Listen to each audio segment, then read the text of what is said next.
Welcome back, folks. Happy Wednesday to you. Our main weather today is brought to you by Diversified Ink Tattoo Studio in Penobscot Plaza in Bangor, providing custom inks by licensed artists for over 20 years. What a messy day out there today, folks. Not the nicest day to be outside, but conditions will really start to improve the next several days. Right now, though, we do have winter weather advisories out until the morning hours tomorrow.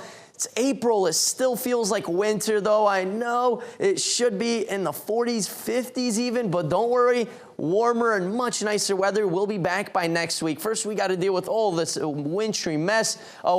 Pretty much a wintry mix. Some freezing rain is falling right now. Greenville, Millinocket area, you got to go all the way up north, just close to Caribou, to get some snow. For the most part, this is more of a warmer type of system, but look how really massive it is, stretching all the way from Canada down south into the, all the way, I would say, to Texas. Mexico even has some rain and thunderstorms associated with this low pressure system, and right behind it, that's where the cold front is. So that's when temperatures are going to cool off. But first, all of this precipitation needs to move on in first. So like I said, wintry mix, mostly freezing rain will be in the area tonight. Then by the early morning hours on Thursday, that's going to transition into rain as temperatures actually rise slowly overnight. Then tomorrow, we're back in the upper 40s to lower 50s in some areas. So whatever does fall as freezing rain or snow will quickly melt away throughout most of the state. Then on the back end, we might have a couple of flurries, but overall, though, mainly a rain and freezing rain event. For us, though, maybe a quarter of an inch left of that rain and freezing rain, half an inch,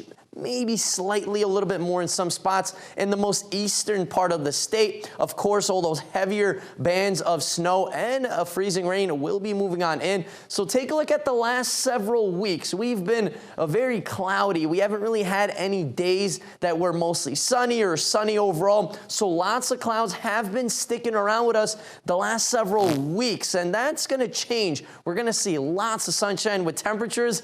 Look at this. Surprise, surprise. It is really going to warm up and feel like spring. Temperatures even back in the 60s, maybe even in the 70s by middle to end of next week. We'll definitely keep an eye on that, but temperatures are going to cool down by Saturday, then by Easter, warming up and then climbing up into the 50s and 60s by next week. Tonight, though, we got to deal with this freezing rain. Temperatures around 31 degrees, a pretty light wind, but still it is going to get messy and slippery outside tonight. Please be careful out there, especially by that early morning commute tomorrow. But then later in the day, 51 degrees, light rain showers more on the scattered end. Things will really improve. Our extended forecast outlook does show those warmer temperatures moving back in by end of this week into next week with a good amount of sunshine. Beth?